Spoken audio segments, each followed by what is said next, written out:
ప్రజాప్రతినిధులు కొన్ని దశాబ్దాలుగా ఎక్కువ శాతం ప్రజాప్రతినిధులు విలువలతో కూడిన పాలనకు తిలోదకాలు ఇస్తున్నారు. అధికారంలోకి వచ్చే వరకు తాము తప్ప ప్రజలకు మంచి చేసేవారు లేరనిపిస్తారు. అంతవరకు బాగానే ఉన్నా ఒక్కసారి అధికారం రుచి మరిగితే తాము నమ్ముకున్న సిద్ధాంతాలు, బాధ్యతలు మర్చిపోతారు. ఇక 2-3 సార్లు గెలిస్తే ఆ అధికార దర్పాలకు పట్ట పగ్గాలే ఉంటావు. అహంకారం కమ్ముకుంటుంది. తాము చెప్పేదే వేదం అనే స్థితికి వస్తారు. తెలిసి జరిగినా తెలియక జరిగినా దాని పర్యావసానాలు ఎలా ఉంటాయో ప్రస్తుత 5 రాష్ట్రాల ఎన్నికలు ఫలితాల్లో స్పష్టంగా ప్రతిబింబించాయి. ముఖ్యంగా పశ్చిమ బెంగాల్, తమిళనాడులలో ప్రజలు అటువంటి నాయకులకు, వారి పార్టీలకు చంప పెట్టలాంటి తీర్పునిచ్చారు.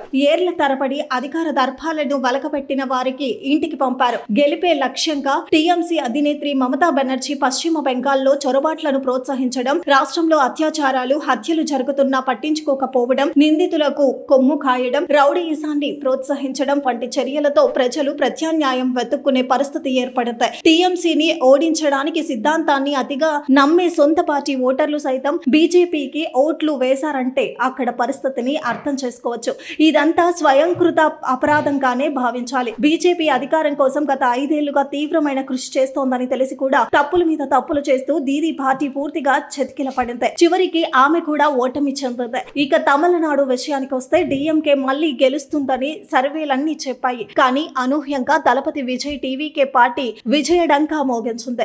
ఎంజీఆర్, ఎన్టీఆర్ తర్వాత మళ్లీ విజయ్ మాత్రమే తక్కువ సమయంలో పార్టీ పెట్టి గెలిచిన సినీ నటుడిగా చరిత్ర సృష్టించాడు. కేవలం 2 ఏళ్లలో విజయ్ తిరుగులేని విజయాన్ని అందుకున్నాడు. కమల్ హాసన్, విజయానంద్ పార్టీ పెట్టినా అధికారం వరించలేదు. మరోవైపు రజనీకాంత్ ఊగిసలాడుతూ పార్టీ పెట్టలేకపోయాడు. అయితే ఈ ఎన్నికల్లో 1996 తర్వాత మొదటిసారిగా సాక్షాత్తు ముఖ్యమంత్రి స్టాలిన్ ను ఇంటికి పంపడం సంచలనంగా మారింది. తమిళనాడులో చాలా కాలంగా ద్రవిడ పార్టీలు మాత్రమే అధికారాన్ని పంచుకున్నాయి. కానీ వేరే పార్టీని ప్రజలు ఆదరించలేదు. కానీ మొదటిసారిగా ప్రజలు విజయ్ నేతృత్వంలోని కొత్త పార్టీ టీవీకే బ్రహ్మరథం పట్టారు. ఇక పుదుచ్చేరిలో అధికార ఎన్టీఏ గెలిచింది. కేరళంలో ఊహించినట్లు కాంగ్రెస్ కూటమి గెలిచింది. అస్సోంలో కూడా ఊహించినట్లు బీజేపీ హ్యాట్రిక్ సాధించింది. ఏదేమైనా తమిళనాడు, బెంగాల్లో సీఎంల ఓటమితో పాటు అధికారం కోల్పోవడం భవిష్యత్తులో రాజకీయ నాయకులకు కనువిప్పు కలగాలి. 5 ఏళ్లు అధికారం శాశ్వతమని భావించి మానవత్వం, నిజాయితీ, ప్రజా ప్రతినిధి బాధ్యత మరవడం ప్రజాస్వామ్యానికే అవమానం. అటువంటి రాజకీయ నాయకులకు ఇదొక గుణపాఠం కావాలని